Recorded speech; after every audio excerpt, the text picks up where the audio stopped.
Commissioner Gordon here. When I went into the job interview for this 2-star Yelp review facility, the person interviewing me said something in particular that raised a red flag for me. He said, "Oh, we used to have ventilators here, but they took those away from us." Hmm, which is weird because it's different from a business decision of saying, "Oh, we don't want ventilators," which is the life support machine that keeps people alive. We don't want those here anymore, which is a pretty big cash cow for these facilities. He said, quote, "No, they took those away from us," which means that somebody out there, either aliens or possibly the government, came in and took away their life support devices. Now, they also took away the patients, and they didn't leave them there to die. However, that means that this facility had some respiratory therapists around, and well, they're going to continue respiratory care. Ladies and gentlemen, this is our review of a 2.5-star rehabilitation facility. Please enjoy the show. To be completely accurate in its description, it is a because if I say what it is, it's also kind of giving away its name because they weren't that creative when coming up with the name for their facility. So I'm going to try to give it a different name. It's a rehabilitation center, but it's not for drugs. It's more for people that are coming out of surgery or maybe some type of life event and they just need physical therapy, some nursing, and some respiratory therapy, which is where I come in. I'm a registered respiratory therapist. July 6, 2025. Do not let any family member you care about come here. This place is a scam. The so-called nurses slash CNAs are a joke, uncaring, and neglectful. Been there multiple times, and each time I get, "I don't know," from every single nurse. They don't care. They're on their phones chatting and don't like visitors asking questions. This place is 100% lawsuit for anyone with a family member there. Please don't take your elderly family member here. November 17, 2024. Do not put your loved ones here. Communication between all aspects of staff are extremely poor. My mom was left in her bed for 23 hours a day for 2 weeks. She wasn't put in a wheelchair, helped to the bathroom, and physical therapy was very, very minimal. She remained in a diaper for 2 weeks. The excuse was she needed max assistance, not enough staff. The family was there every single day, and unless we spoke, nothing changed. This is February 11th, 2026. My grandma had a fall on January 23rd and had surgery at blank, blank, blank. We had the option to bring her home when she got discharged or send her to a rehab clinic for 2 weeks. So we decided to get a tour at this place. Initially, looking at the bad reviews, we didn't want to bring her here. But after the tour, we decided to give it a chance. To start off, she was placed with a roommate who was not mentally stable and should not have been left unsupervised.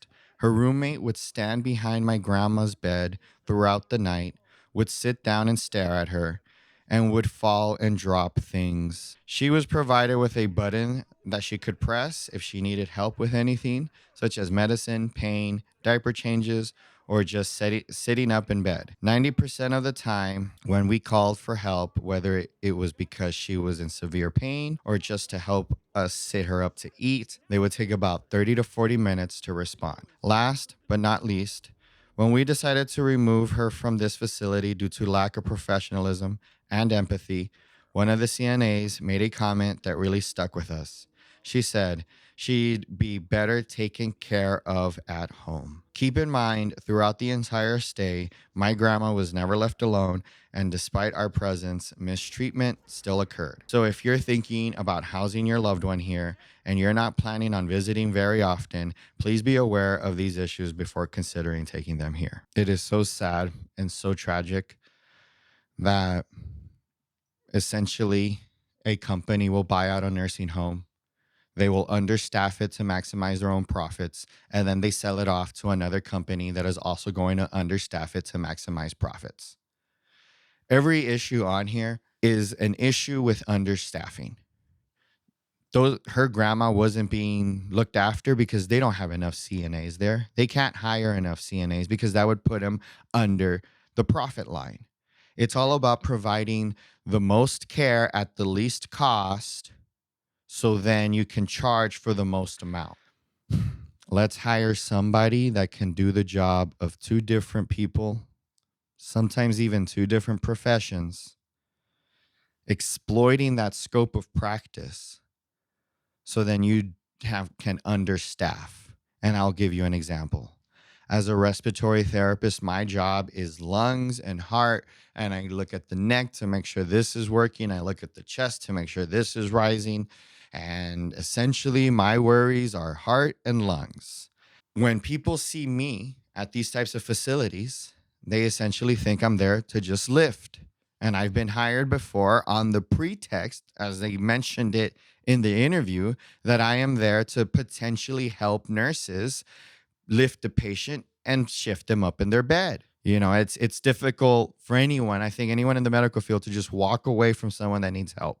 So yes, if there's no one around and the patient's about to slide off the bed and they're in such a position that's compromising their breathing, of course I'm going to jump in and help them reposition. And what's been going on at this place here is, let's have nursing do everything as much as possible. Everything of everything of everything.